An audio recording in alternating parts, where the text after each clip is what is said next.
Ya, bismillahirrahmanirrahim. Assalamualaikum warahmatullahi wabarakatuh. Dalam kesempatan kali ini saya akan menjelaskan mengenai vektor yang merupakan rangkaian dari video mengenai belajar fisika dasar 1. Nah, bagaimana menjelaskan gerak suatu benda?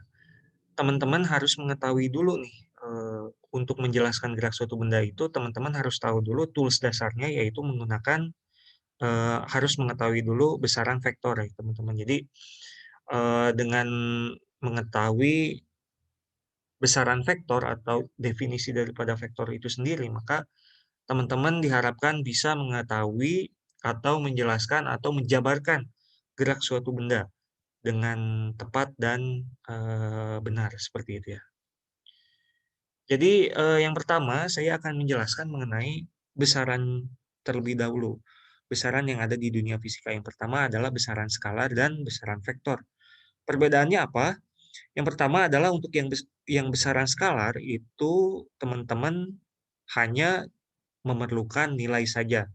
Contohnya adalah massa misalkan hanya memerlukan 3 kilogram saja tanpa harus menyertakan arahnya. Sementara untuk yang besaran vektor, teman-teman selain harus menyertakan nilainya saja, teman-teman harus menyertakan juga arahnya. Contohnya adalah, misalkan Budi, mendorong suatu mobil sebesar 50 newton ke arah utara misalkan. Nah, itu adalah contoh besaran-besaran vektor yang tidak hanya membutuhkan nilai saja, tetapi membutuhkan arah juga, seperti itu teman-teman. Nah, di dalam tabel ini dia ada beberapa contoh besaran skalar dan juga besaran vektor. Misalkan untuk yang besaran skalar ada waktu, volume, kelajuan, massa, kemudian panjang, jarak, daya, usaha, energi kinetik, energi potensial. Kemudian untuk yang besaran vektor itu ada impuls, kemudian gaya, kecepatan berat, kecepatan perpindahan, momen gaya, momentum, tegangan permukaan, dan gaya gesek seperti itu. Dan lain-lain seperti itu ya teman-teman. Nah, saya kemudian akan menjelaskan mengenai vektor lawan. Jadi sebuah vektor digambarkan dengan anak panah teman-teman. Jadi eh, vektor itu dia digambarkan dengan anak panah, dengan panjang anak panahnya itu menyatakan nilainya seperti itu atau magnitudonya seperti itu ya. Misalkan ini dia berbeda ya, besar daripada vektornya, yang ini dia lebih kecil, yang ini dia lebih besar gitu teman-teman. Kemudian ini kan dia ada, eee, arahnya ya teman-teman ya. Nah, arahnya ini adalah dijelaskan sebagai, arah anak panah yang menyatakan arah vektor seperti itu. Jadi arah vektornya itu dilihat dari arahnya seperti itu, arah anak panahnya seperti itu. Misalkan kalau ini dia ke arah sini sebesar 30 derajat misalkan, nah yang ini dia arahnya itu sebesar, 15 derajat dari sumbu horizontal seperti itu. Nah untuk, selanjutnya bila A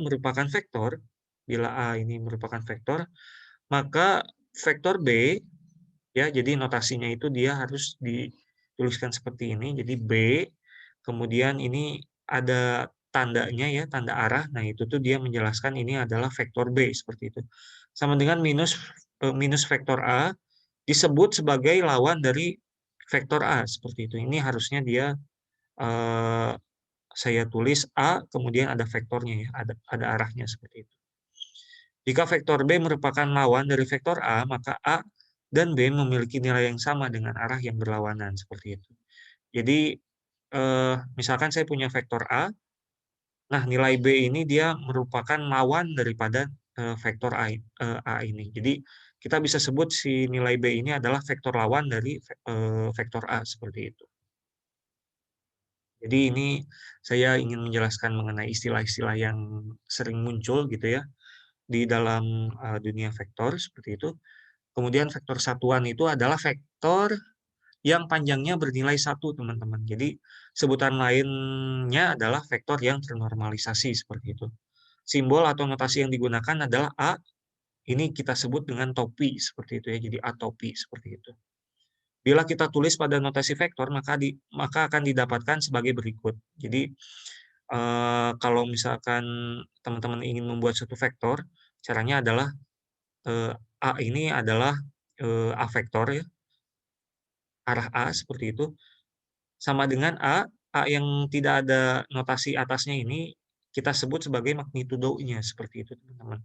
Atau besar daripada vektornya, seperti itu. Sementara untuk A-nya sendiri, atau pi-nya sendiri ini lebih ke arah, seperti itu ya teman-teman. Jadi, untuk menjelaskan mengenai arahnya itu ada di, atau pi ini, seperti itu. Nah, ini adalah bentuk lain untuk, notasi magnitudo ya teman-teman. Jadi nilai A kemudian mutlakkan. Jadi, eee, hampir mengikuti notasi mutlak seperti itu ya. Ini adalah nilai magnitudonya, sementara ini adalah vektor satuannya gitu teman-teman. Nah, misalkan yang ini juga, mengenai vektor posisi ya teman-teman. Misalkan kita buat, suatu, sumbu kartesian yaitu X dan Y seperti itu. Kemudian kita buat suatu panah seperti ini nih. Panah dari titik nol sampai titik P ini. Nah, ini kita sebut sebagai vektor posisi, teman-teman. Yang di mana besar daripada, vektornya tersebut itu dituliskan di dalam, R vektor ini, kemudian nanti akan dimasukkan nilai, A-nya, kemudian B-nya, seperti itu. Jadi, seperti itu. Ini adalah contoh, vektor posisi. Kemudian, jumlah 2 vektor, saya ingin menjelaskan mengenai jumlah 2 vektor. Misalkan saya punya 2 buah vektor yaitu A vektor, kemudian B vektor, dan saya pisahkan atau eee, saya pisahkan dengan sudut alfa seperti itu ya. Caranya adalah yang pertama bisa kita pindahkan salah satu vektor ini, vektor B ini, kita taruh di ujung daripada vektor A ini, seperti itu. Jadi, bila kita pindahkan, maka akan dihasilkan bentuk seperti ini, teman-teman. Nah, kalau misalkan dijumlahkan, maka otomatis kita tinggal, tarik garis dari titik nolnya, dari, titik pangkalnya ya, titik pangkal daripada vektor A, kemudian kita tarik sampai ke titik ujung daripada vektor B-nya. Maka akan didapatkan suatu vektor baru, yaitu satu vektor baru yang disebut dengan vektor C, seperti itu.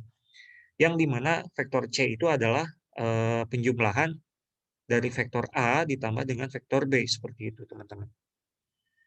Di mana nilai magnitudonya itu sama dengan C sama dengan akar nilai magnitudo A kuadrat ditambah B kuadrat ditambah 2AB cos alfa teman-teman. Atau bisa kita gunakan, rumus sinus yang ada di bawah ini, seperti itu.